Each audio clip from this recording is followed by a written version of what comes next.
এখানে পা দিয়ে এবার দাঁড়ায় থাকো, এবার দাঁড়ায় থাকো। মজা আ গয়া ভাই, মজা অফ ক্যামেরাতেও মিরাজ আর শান্তি ঘনিষ্ঠ হয়ে যাচ্ছে। তাহলে কি শান্তি আর মিরাজ প্রেম করতেছে?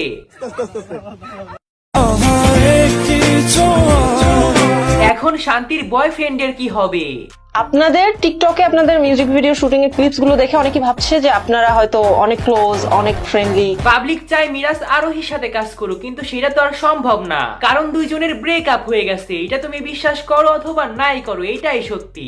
শুনেন যে সবাই আরো মিমকে চায়, আমাকে দেখতে চায় না, তার আপনার রিঅ্যাকশন কি ছিল? দুজনের মতামত শুনবো। আমার কাছে মনে হয় না এখন আর আমার কোনো ফিকশনে বা মিউজিক ভিডিওতে আপনি যার নামটা বললেন তাকে কেউ চায়, বাট যদিও চায় আমি আর কখনো করব না, ঠিক আছে? তো কিন্তু সেইটা বড় কথা না, বড় কথা হলো শান্তি রহমান নাকি মিরাজের নাম শুনেই গলে গিয়েছিল। সে গানটা না শুনেই গানে অভিনয় করার জন্য রাজি হয়ে গিয়েছিল। বলেন বলেন। ওকে বল। আমি গানটাও শুনিনি, আমি শুনছি ও আছে, আমি চলে গেছি। মিরাজ আর শান্তির মধ্যে কে বেশি সুন্দর তাই নিয়েও চলে দুইজনের মধ্যে ইটিশ পিটিশ। শান্তি, তুমি কি মনে করো যে মিরাজ তোমার থেকে বেশি সুন্দর? অবশ্যই অনেক সুন্দর। আর তুমি কি মনে করো শান্তি কি তোমার চেয়ে বেশি সুন্দর না কম সুন্দর? শান্তি অনেক সুন্দর। মানে দুজন এদের মধ্যে নিশ্চয়ই কিছু আছে, না হলে এরা এত বেশি ইটিশ পিটিশ করতেছে কেন? তো চলো আজকে শান্তির বয়ফ্রেন্ডকে সাইডে রেখে মিরাজ আর শান্তির রিলেশন নিয়ে কথা বলা যাক।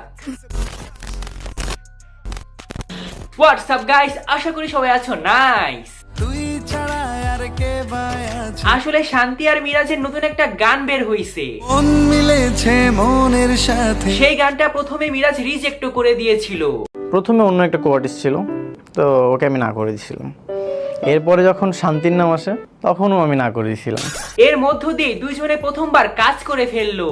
তুই ছাড়া আর কে ভাই আছে? সবাই চেয়েছিল মিরাজ আরোহীর সাথে একটা মিউজিক ভিডিও বানা, কিন্তু সেটা তো আর সম্ভব না। মিরাজের পাশে শান্তিকে দেখে অনেকের পছন্দও হয় নাই। এখন তো গানের ভিউসও ডাউন হয়ে যাবে, তাই না? এই জন্য তারা দুইজন অফ ক্যামেরাতে উইটিশ পিটিশ করে, সেইটা আবার ভিডিও করে আপলোডও করে, শান্তি, তুমি কি মনে করো যে মিরাজ তোমার থেকে বেশি সুন্দর? অবশ্যই অনেক সুন্দর। যাতে মানুষজন উৎসাহিত হয় আর ভাবে এদের মধ্যে নিশ্চয়ই কিছু আছে। সাথে সাথে গানটাও সার্চ করে দেখে ফেলায়, এতে গানের ভিউসও বেড়ে যায়। Business bro, business. তোমরা বুঝবা না, তোমরা আবেগী। বুঝবে কে তোর মন? মিরাজের সাথে আরোহী বেশি কথাও হয় না, এটা সে মুখ ফসকে বলে ফেলাইছিল একবার। আসলে তেমন ওর সাথে আমার টেক্সটও হয় না। এখন দুইজন একসাথে কাজ করছে দেখে কি একসাথে কক্সবাজারে যাইতে হবে নাকি? সবচেয়ে বড় ভুল ছিল আমার লাইফে ভুল মানুষকে ভালোবাসা। এখন আসল কথা হলো তাদের মধ্যে কিছুই নাই। তোমরা যা দেখতেছো সবই ধোঁকা। গানটার ভিউজ বাড়ানোর নির্জা টেকনিক। সোশ্যাল মিডিয়ার ওই সব গুজব থেকে দূরে থাকো। ধন্যবাদ। বাই দ্য ওয়ে, নামটা মনে আছে তো?